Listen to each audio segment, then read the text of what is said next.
کہاں سے آ گئے ہیں؟ کوئی 30 سال پہلے تو ان کا کوئی تذکرہ نہیں تھا۔ ہاں، افغانستان میں طالب علموں کو طالبان کہہ دیا جاتا تھا، اس پہلو سے تو وہ موجود تھے، لیکن طالبان ایک سیاسی یا عسکری قوت کی حیثیت سے کیسے منظر پر آئے، اس کے لیے ذرا سرسری سے آپ کو جائزہ لینا ہوگا افغانستان کی تاریخ کے پچھلے 30-35 سالوں کا۔ افغانستان میں آپ کو معلوم ہے کئی سو سال سے ایک بادشاہی نظام چل رہا تھا، اور اکثر و بیشتر بڑا اطمینان کے ساتھ چل رہا تھا، امن کے ساتھ چل رہا تھا۔ اگرچہ افغانستان کے جو دیہی علاقے تھے ان میں رہنے والوں کی جو اکثریت، عظیم اکثریت ہے، وہ بڑی شدید مذہبی انداز کی تھی، نماز، روزہ اور اس پردہ، حجاب، یہ ان کے کلچر میں شامل ہے۔ یوں سمجھیے کہ یہ مذہب ہونے کا پہلو بعد میں آتا ہے، ان کے کلچر کا جز ہے۔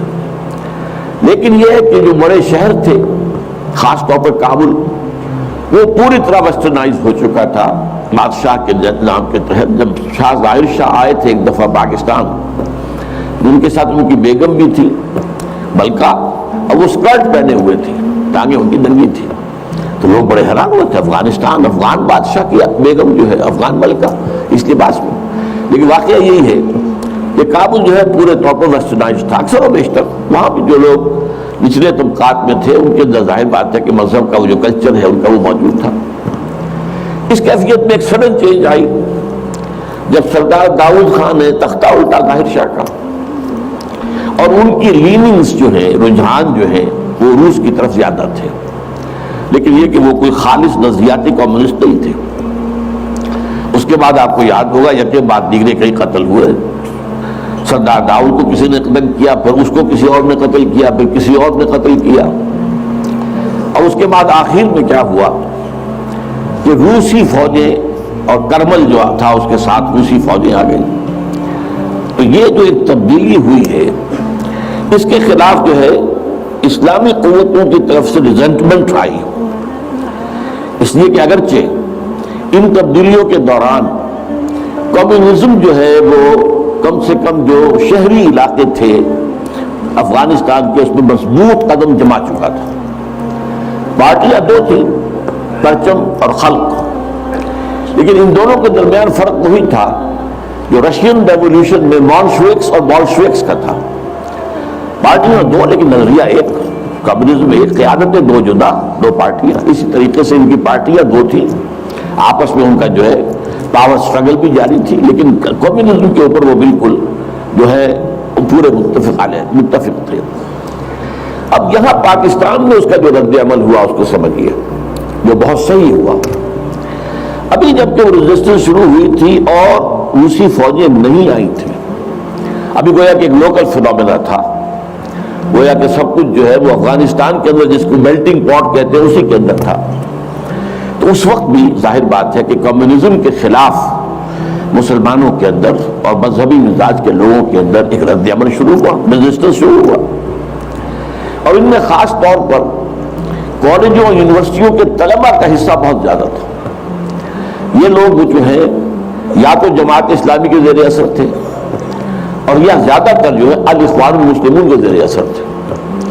انہی کے لیڈروں میں حکمت یار تھے، گلبدین حکمت یار، انہی میں احمد شاہ مسعود، اور ان دونوں کی بڑی گہری دوستی تھی، بہت گہرے ایک دوسرے کے ساتھ یہ گویا کہ کامریڈز تھے اور ساتھی تھے۔ پھر استاد ربانی، عبدالرسول سیاف، اس قسم کے لوگ، ان لوگوں نے جو ریزسٹنس موومنٹ شروع کی، تو یہاں بھٹو صاحب نے سب بالکل صحیح قدم اٹھایا۔ ان میں سے بعض لوگوں کو دعوت دی، وہ آئے دارالحکومت میں، بھٹو صاحب کے مہمان رہے، ان کی پیٹھ تھپکی کہ ٹھیک ہے کرو کوشش، اور یقیناً کچھ نہ کچھ جو ہے انہیں مدد بھی دی ہوگی، لیکن یہ اس کے بارے میں مجھے معلوم کچھ نہیں ہے۔ اندازہ ہے کہ جب بلایا ہے، پیٹھ تھپکی ہے، اس لیے کہ ظاہر بات ہے ان کو معلوم تھا یہ کہ اگر جو ہے یہاں پر کمیونزم آ گیا اور خاص طور پر روس اگر قابض ہو گیا تو پھر اس کا اگلا قدم پاکستان ہے۔ گویا کہ وہ جو صدیوں پرانا خواب ہے روسیوں کا، وہ زار کے زمانے کا خواب ہے کہ سائبیرین ریچ جو ہے وہ بہت ہی چاہتا تھا کہ کسی طریقے سے یہ افغانستان اور پاکستان کو رونتے ہوئے، اور وہ جو ہے بحیرہ عرب، عربین سی اور بحر ہند، انڈین اوشن کے گرم پانیوں تک پہنچ جائے. لہذا افغانستان میں قدم جم گئے تو ظاہر بات ہے کہ اس کے بعد اگلا ہدف جو ہے وہ پاکستان ہوگا. یہ صورتحال تھی کہ جس میں بھٹو صاحب نے جو قدم اٹھایا وہ بالکل صحیح تھا. بعد میں جب روسی فوجیں آ گئیں، اب ایک ریزسٹنس شروع ہوئی زبردست. ان میں سب سے پہلی ریزسٹنس جو ہے وہ در حقیقت جو جہاد شروع ہوا ہے وہ جہاد فی سبیل حریت تھا. اس کی بنیاد مذہبی نہیں تھی بلکہ آزادی، اس لیے کہ افغان قوم جو ہے وہ غلام رہنے کی عادی نہیں ہے، اس کے لیے ذہناً تیار نہیں، جذباتی طور پر تیار نہیں. یہ پوری تاریخ کی حقیقت ہے. یہ چنانچہ اسی زمانے میں جب روس کے خلاف جنگ جاری تھی اور جہاد ہو رہا تھا افغانستان میں، تو مارگریٹ تھیچر ایک دفعہ آئی تھی پاکستان کے دورے پر، اور وہ طورخم پر جا کر انہوں نے خطاب کیا تھا کچھ لوگوں سے، جس میں بڑے تاریخی جملے مجھے آج تک یاد ہیں. We learned our lesson and the Russians will also soon learn their lesson. Afghanistan کے بارے میں ہم نے سبق سیکھ لیا تھا. ہم نے بار بار فوج کشی کی اور فتح کیا، لیکن اپنا قبضہ برقرار نہیں رکھ سکے. اسی طریقے سے بالفرض اگر روس نے قبضہ کر بھی لیا تو وہ یہاں رہ نہیں سکے گا. یہ سبق جو ہے ہم نے تو سیکھ لیا ہے، روسی بھی سیکھ لیں گے. بہرحال اس وقت جو صورتحال پیدا ہوئی اس میں ایک فیکٹر جو نیا آیا اس کو ذہن میں رکھیے. اس وقت پورے عالم اسلام میں احیاء اسلام اور نفاذ شریعت کا ایک جذبہ پروان چڑھ رہا تھا. یہ جذبہ شروع ہوا ہے کب؟ جب کہ کولونیل رول کا بستر طے ہونا شروع ہوا. یہ یورپین جو پاورز تھی انہوں نے اپنا بستر رول کرنا شروع کیا. تو جیسے جیسے مسلمان ممالک آزاد ہوئے ان کو یاد آیا، جیسے آدمی کو نیند سے اٹھے تو یاد آیا کہ میں نے کوئی خواب دیکھا تھا.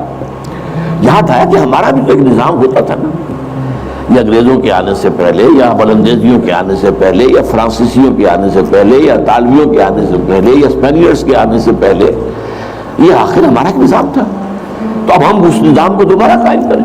یہ ایک جذبہ تھا، اگرچہ مبہم تھا، واضح نہیں تھا. اور یہ کہ آج کے دور میں اسلامی نظام کیا ہوگا، کیسے ہوگا، اس کے کوئی واضح تصورات نہیں تھے، لیکن جذبہ موجود تھا. اسی کو علامہ اقبال نے جو ہے ابلیس کی زبان سے کہلوایا ہے، وہ ابلیس کی مجلس شورا میں، کہ ہے اگر کوئی خطر مجھ کو تو اس امت سے ہے، نہ مجھے جمہوریت سے کوئی اندیشہ ہے. ہم نے خود شاہی کو پہنایا جمہوری لباس، تو ہم نے خود ہی اس کو لباس اڑا دیا ہے شاہی کو، اور اسے جمہوریت کا رنگ دے دیا ہے. وہ انڈیویجول ساورنٹی کی بجائے پاپولر ساورنٹی، کلیکٹیو ساورنٹی، وہ شرک جو کا تو ہے، کفر جو کا تو ہے.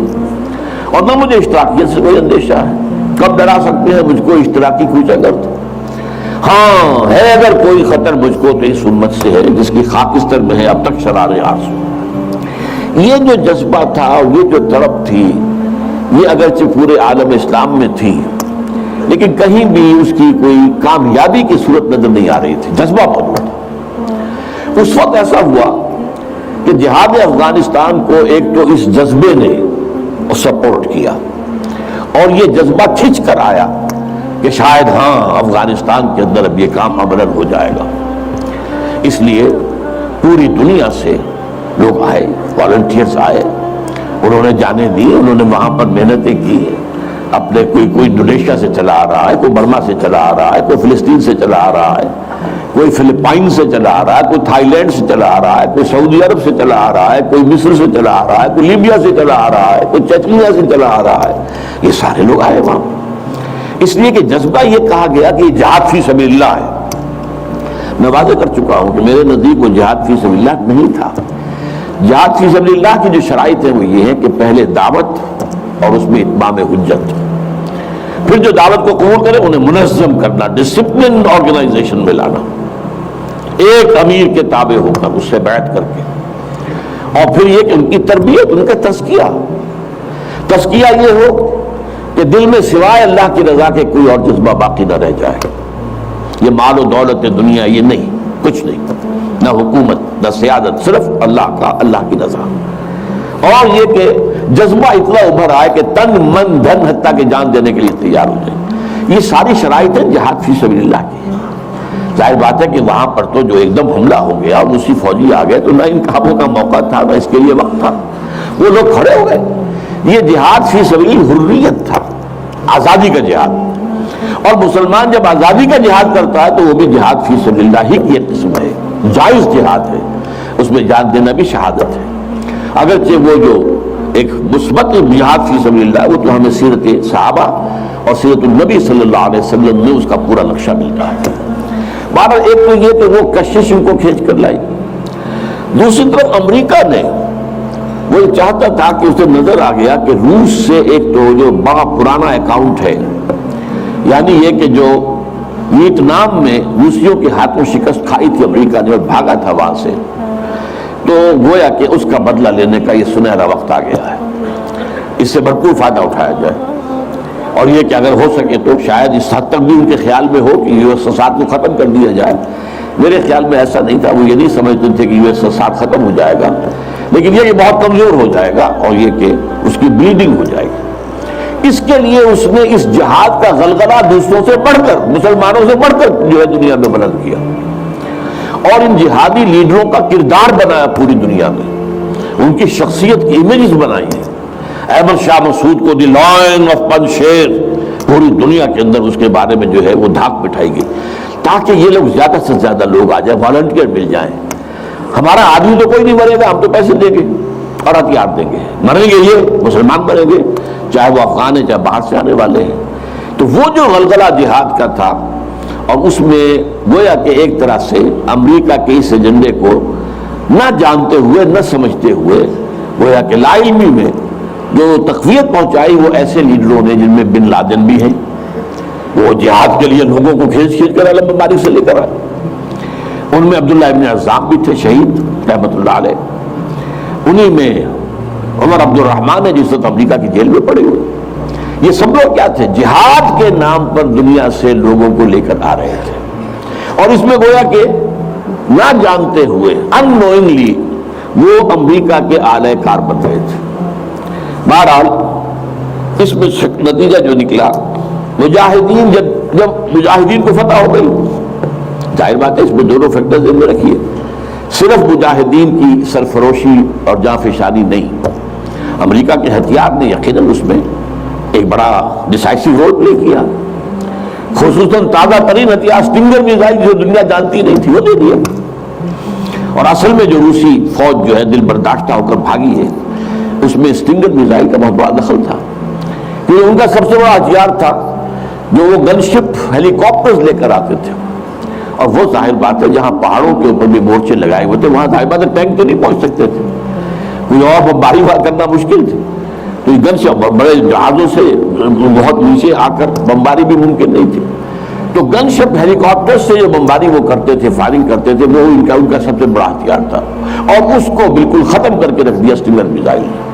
کہ میزائل آپ نے داغا ہے تو وہ یہ نہیں ہے کہ ہدف سے اگر نہ لگے ہدف پر تو ادھر ادھر ہو جائے گا, نہیں, جدھر وہ ہدف جائے گا اس کا پیچھا کرے گا, اس کے پیچھے پیچھے جائے گا, جدھر وہ مڑے گا ادھر وہ مڑ جائے گا. جرمال کفر ہے سودار, جیسے وہ کفر جو ہے جو رخ موڑ لے تم بھی رخ موڑ لو, اب وہ تباہ کر دیتا تھا کسی پہ. تو یہ بہرحال جو بھی شکست ہوئی روس کو اور وہاں سے وہ چلا گیا, تو اس کے بعد امریکہ بھی فوری طور پر وہاں سے غائب ہو گیا. اس نے مجاہدین کے اندر گروپ بندی, باہمی کشاکش, یہاں تک کہ باہمی دشمنی کے بھی بیج بو دیے تھے, اور اس میں ISI بھی رول اس نے پلے کیا ہے. ISI یہ چاہتی تھی کہ یہاں کوئی ایک مضبوط ایسی حکومت نہ بن جائے کہ جس کو جو ہمارے پھر کنٹرول میں نہ رہے, لہذا ISI والوں کا جو بھی رول ہوگا نیتی سے پاکستان کے لیے. لیکن یہ مجھ سے ایک مجاہدین لیڈر میں سے ایک صاحب نے خود کہا کہ ہمیں لڑوایا ISI نے. میں نہیں کہہ سکتا کتنی اس میں درستی ہے اور کتنی غلطی ہے, لیکن امریکہ نے یہ کیا کہ لڑا کر ان کو بجائے اس کے کہ کوئی حکومت وہاں قائم کرواتا اور آرام کے ساتھ وہاں سے رخصت ہوتا, اس حکومت کو مستحکم کر کے, جیسے کہ وہ اپنا سر توڑ زور لگا رہا ہے عراق کے اوپر کہ یہاں کوئی حکومت جو ہے وہ قائم ہو جائے, مستحکم ہو جائے, پھر یہاں سے ہم رفتہ رفتہ نکلے, وہ فوراً بھاگے آپس میں وہ جو ہے دشمنی کے بیج بو کر. نتیجہ کیا نکلا, وہ جہاد فی سبیل اللہ فساد فی سبیل اللہ بدل گیا. وہ تباہی آئی ہے افغانستان پر جو پہلے نہیں آئی تھی، روسیوں کے ہاتھوں نہیں آئی تھی، خاص طور پر کابل میں.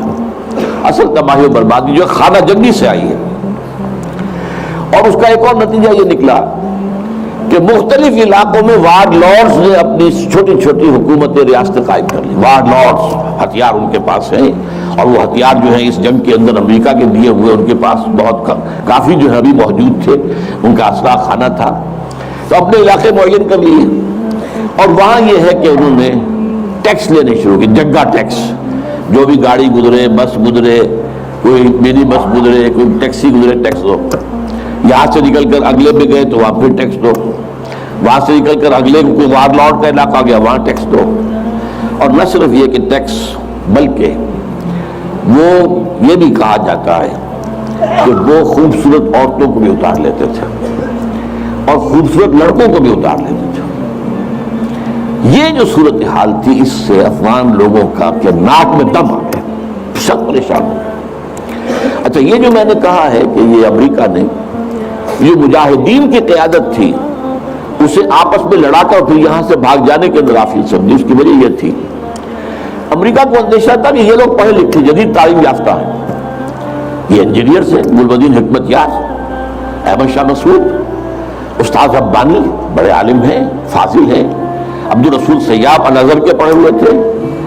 اسی طریقے سے صبغت اللہ جو ہیں وہ بھی بڑے عالم آدمی تھے اور پڑھے لکھے آدمی تھے، جدید تعلیم یافتہ بھی اور قدیم کے لیے بھی جاتا بھی. تو اس اعتبار سے انہیں اندیشہ تھا ان لوگوں کی حکومت بن گئی ہے تو یہ ایک ماڈرن اسلامک اسٹیٹ بنا دیں گے. اور یہ وہ شے ہے جو ہمارے لیے سب سے زیادہ خطرناک، سب سے زیادہ ناپسندیدہ معاملہ ہوگا. اس لیے کہ اگر واقعی ماڈرن اسلامک اسٹیٹ وجود میں آ گئی تو ہمارے نظام کا خاتمہ ہو جائے. وہ تو یہ کہ سورج طلوع ہوتا ہے تو تاریکی تو جائے گی، رات کو تو جانا ہی جانا ہے. وہ تو جب تک سورج طلوع نہیں ہوتا رات کی تاریکی ہے، یہ انہیں اندازہ تھا خوب. بہرحال اس لیے انہوں نے خاص طور پر ان کو آپس میں لڑایا بھی. اس کے بعد یہ ہے کہ جب افغانستان کے لوگوں کے ناک میں دم آ گیا تو اب یہ ایک مرد مجاہد ملا عمر کھڑا ہوا. وہ کوئی بڑا عالم دین نہیں، بلکہ پوری طرح جو ہے وہ تعلیم یافتہ بھی نہیں ہے عربی مدارس وغیرہ سے. اور ان کے ساتھ عربی مدارس کے طلباء، طالبان، وہ کچھ کھڑے ہو گئے، کمر کس لیے کہ اب یہاں کسی طرح امن قائم کیا جائے. یہ پکار ایسی تھی کہ جو گویا کہ افغانوں کے دل کی پکار تھی. تنگ آئے ہوئے تھے ان وار لارڈ سے اور ان کے مظالم سے اور ان کے استحصال سے. لہذا وہ جہاں گئے ان کا استقبال ہوا. بہت سے لوگوں نے اپنے ہتھیار ان کے حوالے کر دیے، یہاں تک کہ گلبدین حکمت یار جو بالکل کابل کے پاس پڑا ہوا تھا اپنی فوجیں لے کر، اور گویا کہ وہ کسی فائنل اسالٹ کی تیاری میں تھا، جب یہ آئے ہیں تو اس نے راستہ دے دیا اور خود پیچھے ہٹ گیا. اس طریقے سے یوں سمجھیے کہ در حقیقت افغانستان میں ان طالبان کی حکومت جو ہے یہ گاڈ گیون ہے. وہ جو ایک شعر ہے کہ خود بخود تیار ہے پکے ہوئے پھل کی طرح، دیکھیے گرتا ہے آخر کس کی جھولی میں فرنگ. تو یہ حالات نے اس درجے صورت اختیار کر لی تھی کہ یہ طالبان کو کوئی ریزسٹنس نہیں ملی اور ان کی جو ہے حکومت قائم ہو گئی. بلکہ یہ گویا کہ اللہ تعالیٰ کی جو ہے حکمت کا ایک ظہور ہوا ہے. اس میں امریکہ کے اور امریکہ کے کہنے پر پاکستان نے، سعودی عرب نے، امارات نے طالبان کو سپورٹ کیا. بے نظیر کی حکومت تھی، کہاں بے نظیر جیسے سیکولر ذہن کی اور آزاد خیال قسم کی عورت، کہاں طالبان مولوی ملاٹے ان کے خیال کے مطابق. سعودی عرب نے امریکہ کے حکم سے مدد دی، امارات نے مدد دی، پاکستان نے تسلیم کر لیا، سعودی عرب نے تسلیم کر لیا اور امارات نے تسلیم کر لیا. ان کی جو ہے ایمبیسڈرز وہ آ کر یہاں بیٹھ گئے. اس کی وجہ کیا ہے؟ امریکہ سمجھتا تھا یہ ٹھیک نہیں، ملا ملاٹے ہیں، انہیں کو دنیا کا کوئی علم ہے نہیں، یہ جانتے ہی نہیں، لہٰذا ان سے کھیلنا آسان ہے، انہیں ہم اپنی انگلیوں پر نچائیں گے، ان کو کٹ پتلی بنا لیں گے. اس پہلو سے انہوں نے کہا کہ یہ اچھا ہے، یہ لوگ اگر آ جائیں تو ٹھیک ہے. وہ خطرہ نہیں ہے کہ یہاں کوئی ایک ایسا اسلامی نظام سامنے آ جائے جو جدید دنیا کے تمام تصورات اور تقاضوں کو بھی پورا کرتا ہو. اور کتاب و سنت کے تقاضوں کو پورا کرتا ہوں، اس کا کوئی اندیشہ نہیں ہے، لہذا انہیں مدد دی۔ لیکن ہوا کیا؟ دو کام ایسے ہوئے ہیں کہ ایک تو افغانستان کے 90% علاقے پر قبضہ جو ہوا تو امن، کلی امن، چوری ختم، ڈکیتی ختم، زنا بالجبر ختم، زنا ختم، سب اب آنکھیں کھل گئی، دیکھا کہ یہ کیا ہو رہا، اور ملا عمر کے ایک حکم پر پاپی کی کاشت زیرو۔ اب یہ ہے کہ کفر کے ایوانوں میں پوری دنیا میں خطرے کی گھنٹیاں بجی۔ یہ معاملہ کیا ہے؟ نارضت عشق کے خونی جگرے پیدا شد، حسن لرزید کے صاحب نظرے پیدا شد۔ یہ تو ہم جس سے ڈر رہے تھے، جس کا ہمیں خوف تھا، جس کا ہمیں اندیشہ تھا، وہ تو حقیقت سامنے آ رہی ہے۔ ابھی تو پورا نظام کی کوئی بات نہیں ہے، ابھی تو انہوں نے چند سزائیں نافذ کی ہیں، اس سے زیادہ تو ابھی ان کا کانسرٹ بھی کوئی نظر نہیں آیا۔ ہم خود جب گئے ہیں وہاں پر، میں ایک وفد لے کر گیا ہوں، تو نہ ان کے ذہن میں کوئی سیاسی نظام کا کوئی واضح تصور تھا، نہ میں نے ان سے پوچھا آپ کی کوئی پارلیمنٹ مجلس شورا مجلس ملی، کہ نہیں کوئی نہیں ہے، نہ کوئی معاشی نظام کا ان کے سامنے نقشہ تھا۔